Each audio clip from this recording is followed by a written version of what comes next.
আমার রাজনৈতিক জীবনে বিরোধী নেতা দূরদর্শী এত বিচক্ষণ বিরোধী নেতা বাংলাদেশের রাজনীতির ইতিহাসে ইতিপূর্বে ছিল না, ভবিষ্যতে হবে কিনা আমার জানা নেই।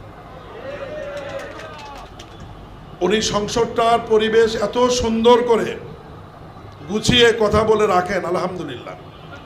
এবং সেই কারণেই ট্রেজারি ব্রেঞ্চ এবং বিরোধী দল আমরা মিলেমিশে আইন পাস বলেন, সংসদে তর্ক বিতর্ক বলেন, যাই হোক না কেন, সব শেষে ওনার কারণেই একটা সুন্দর পরিবেশ নিয়ে আমরা সংসদ থেকে বের হয়ে আসতে পারি।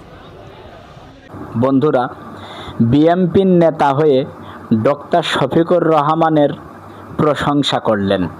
তো আসলেই বোঝা গেল যে ভালো হয় তাকে ভালোই বলতে হয়। বন্ধুরা, এই ভিডিওটি অবশ্যই শেয়ার করবেন এবং নতুন নতুন ভিডিও পেতে পেজটি ফলো করবেন। ধন্যবাদ।